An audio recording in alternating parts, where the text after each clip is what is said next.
host, Kelly Springer. Kelly, how are you? And you know what? We just continue to go different age groups, right? Or we talked to experts that's going to talk about pregnancy. We've talked to experts that talking about aging to very old aging to now to other topics and natural pathic. And Kelly, we have had a variety so far, haven't we?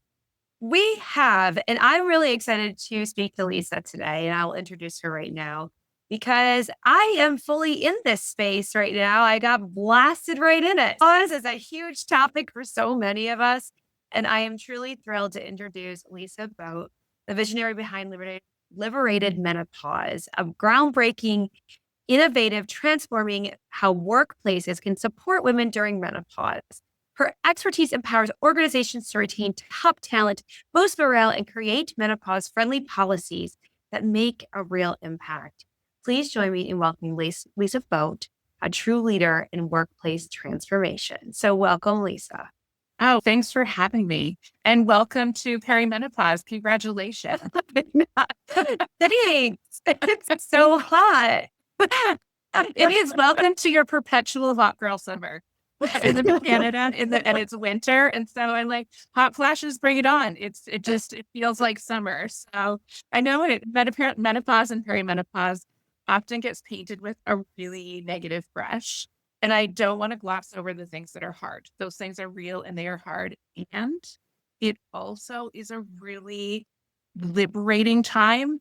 And it can be a really beautiful time for transition in our lives. So I mean it when I say it. Congratulations and welcome, because it is a really beautiful, interesting, challenging. I agree with you. I fully Yeah. agree. So I am excited to hear how you are pushing to work sites. What are you doing there and the impact that it's having?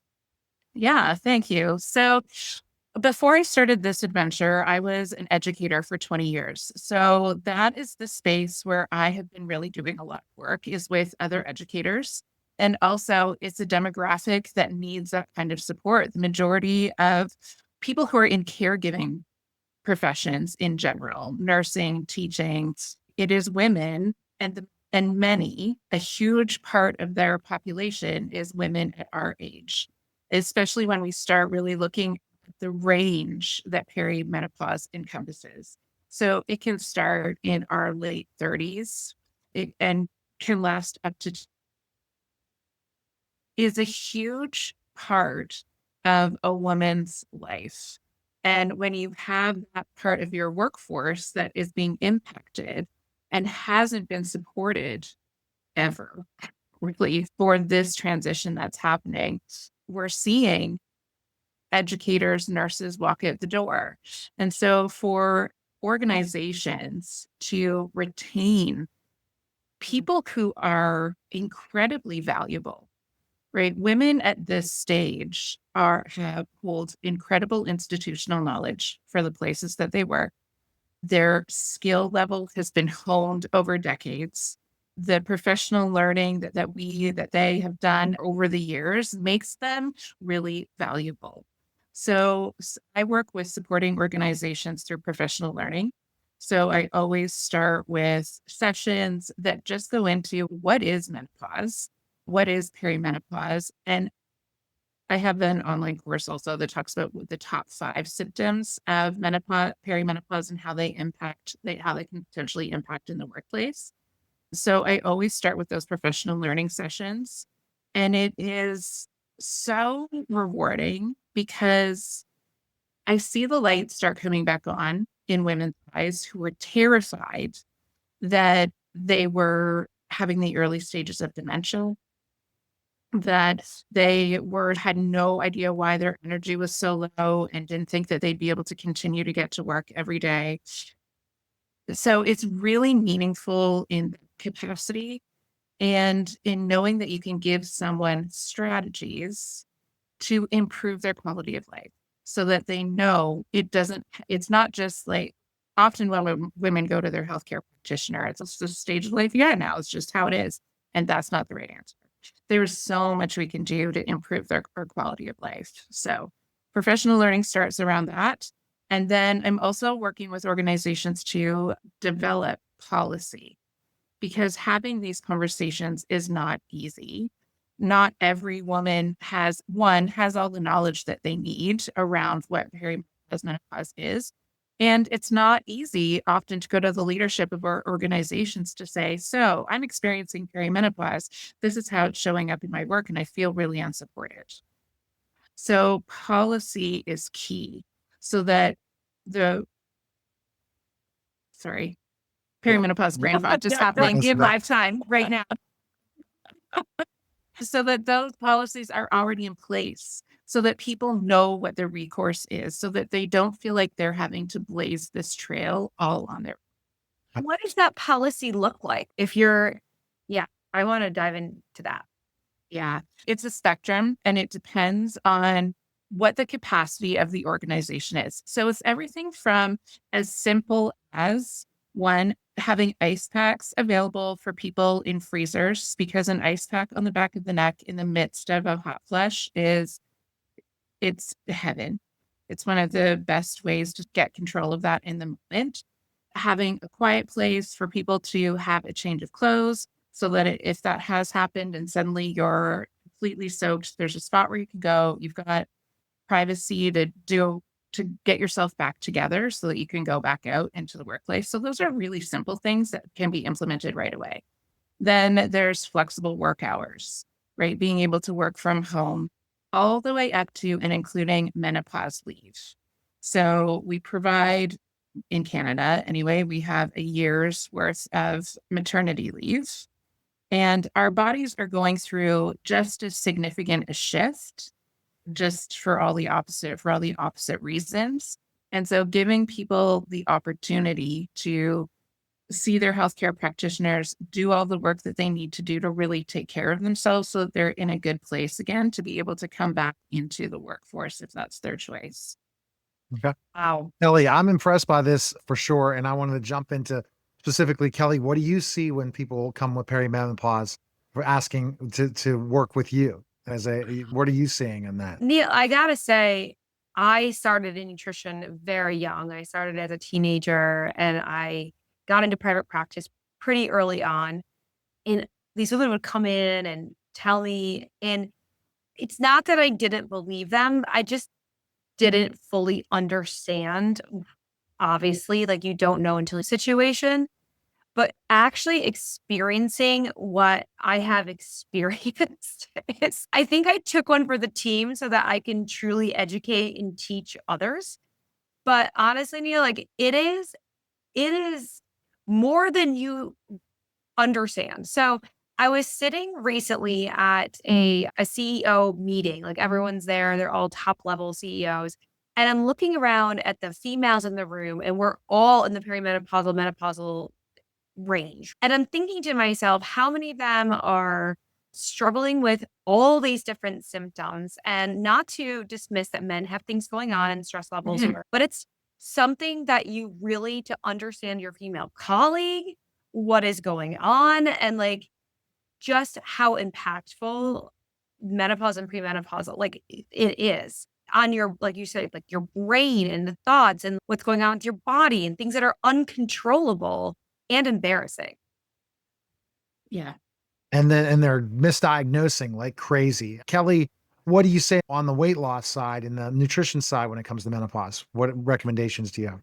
Again, just going through it and understanding like my body changed overnight. And Lisa, I'm sure that you've seen this. My husband's psyched. My chest size went up 2 sizes. Like, did you rub a genie lit up? But to just experience it is just incredible. So I think nutritionally, like I'm watching it myself. I'm actually wearing, for the first time ever, just started wearing a CGM just to see like where my range of glucose levels are, seeing what different things can help control so that if I'm controlling that glucose and helping my brain to think more clearly, hydration. And I'm sure these are all the things that you bring into what you talk about, but really having to put into practice what I teach people, I have to really do it more than ever. Mhm. Yeah, absolutely. And one of the other pieces of this, which can be hard in conversation because we just want our bodies to be the way they always were, is that this is a new version of ourselves. Yes. And we will never be the same. Like every day, our whole lives, we have always had these shifts and changes. It's just really like the decline of estrogen and progesterone just ramps up all of those experiences. And yes, we want to keep on top of our health so that when we're looking forward to having a health span where we are still able to do the things that we want to do without fragility, without fractures, without falls, we want to keep on top of that. And we also want to be gentle with ourselves in knowing that this transition is big and there are so many factors in it, and it's different for every single person's experience. And this is something I have to talk myself through every day as well, because we are so programmed to constantly be looking at ourselves in the mirror and looking for what are the defects, what are the flaws, and really giving ourselves some time to say, this is this version of who I am now. I need to get to know this body and how it works and what it needs to carry me forward. And that's why I think it's so important. And you started touching on that, to position the perimenopause and menopause symptoms that you have as messages from your body. Because when we listen to them, it's our body telling us where we need to focus and what it is that we need to keep our health at the level that we want it to be at. And I think right before we started recording, you were talking about that this year has been a lot. And I think that's something else to discuss because we are female and we are sending our kids to college and we are taking care of parents and we are doing that on top of it all. And a lot does fall on the female. And I was thinking that too, as I was in that meeting of how many people are getting a text message saying, Mom, I need whatever. And it's again, not to Neil. I love that you're on here with us. It's not in any way to discredit the male, but it's so much still does fall on us and going through this period and still having to deal with everything else. You don't have a woman on your side, you're not going to be successful in life. And that's the bottom line. And you need to have a team. And you also have to understand the multiple areas and changes and what you go through and how people are treating women when they react a certain way. And it's just life. It's what it is. Now, Lisa, I was finding out Kelly's figuring this out. What would you say, nutrition wise, to put this whole nutrition health standpoint for the way I should exercise, eating at that age point, especially perimenopause? Mhm. It's a double-edged sword, this conversation, right? Because when people say, how do I feel better? My response is always there's 5 pillars, right? So it's nutrition, it's movement, it's stress management, it's sleep, and then the 5th pillar is pharmacological, if that's the route that you decide to go down, right? As hormone menopause therapy. So the nutrition part is, we keep hearing, the Holderness family on Instagram is great at creating videos, like how hard it is to get all of the protein that you need, all of the fiber that you need. It almost feels like it feels like a full-time job, right? To take care of the health needs that you have at this stage. And it makes a huge difference. Weight-bearing exercise, protein, fiber, Kelly, like you were saying earlier, hydration. And part of the way I try to frame that with clients also is, this is your opportunity to start giving back to yourself. You have poured yourself into everyone around you for decades. And I know that this feels like it's a job. And if you can shift your mindset to, this is me taking care of myself now so that I can still be here to interact with my kids the way I want to, be strong and in good health for my grandchildren, if that's what's in the future, or just even for your own self, right? We also always frame things as, do well for yourself so you can do well for others. Yes, kind and generous. And we also deserve to feel good and healthy and strong all the way through our lives, because we are. Full stop. So It really is taking that time to start building those habits. And that's why having this conversation early with women who are in their 20s and 30s, so that they know what's happening, the earlier you can start building these healthy routines, the easier it is to maintain them through the transition. And I have to say, I mean, with all the talks that we have at our nutrition conferences and things like these menopausal talks are standing room only.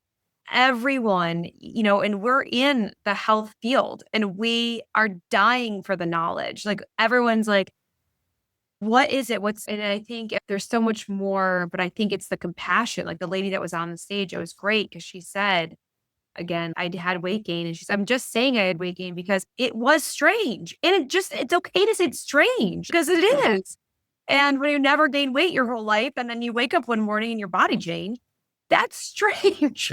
Yes. It's okay. But I think, again, talking about it, that this is okay. Yeah. Yeah, absolutely. And taking it as that message from your body. Hey, Mhm. things are changing on our internal landscape. This is one way that we are letting you know. But absolutely, I think sometimes, especially when you're in the menopause space, it feels like that's all everybody is talking about. But the minute you step outside, you realize that there's still so much need for the Mhm. development of knowledge. And I feel like it is the work of women of our generation, right? Every generation of women there's been something that has been advocated for. And I feel like for us, this is our thing. This is where we are really going to make a difference for ourselves and for the women who are coming behind us. And I had the opportunity to be at a conference with Dr. Mary Claire Haver in October and listening to these brilliant women who are leading the way in making sure that we get the healthcare. And I also think it's important to talk about, yes, the healthcare, but the holistic aspect of it as well. Like the health component is one, but like you said earlier, it is also our life context and circumstances that are changing so significantly. And so we can't ignore that. We have to talk about all of it together. And I think it's funny. It seems like we're probably similar age. And someone asked it, they're like, "Oh, your daughter's a senior," and they're like, "Are you so sad?" I'm like, "No, I could no." That she's the youngest of five. I'm like, "No, I've done all the laundry, the cleaning, the fourth grade cookie, the band concerts." And I think it is like an empowerment. Like I'm excited to see me where we can go. And I think it is an empowering time. And I think if we kind of change that message, but I do think that the support now more than ever, and you're seeing so many people come out and speak. I'm about to go to a women's conference tomorrow, actually, and excited to see who's there, what's being presented. It'll be interesting to see. Mhm. Yeah, that's really exciting. It is, like we said at the beginning, it is a challenging time, but it also is really exciting. And the changes and the evolution that's happening right now it's pretty incredible to watch happen. Now, Lisa, where's the best place people can find information on you? Where can they go? Instagram is a great place to start. Also, my website, liberatedmenopause.ca. That's where you can find all of my information and everything is linked there. And what is Right. your Instagram handle? Oh, at LBoate, LBOATE. All right. Fantastic. All right. And Kelly, best place for you. Yeah, so go to kellychoice.org and also Instagram is kellyschoice_nutrition. And thank you, Lisa. I look forward to working with you more in the future. Yeah, thanks for having me today. I love this conversation. All right. That was a special simulcast of the Neil Haley Show and nutrition education for all, guys. Take care.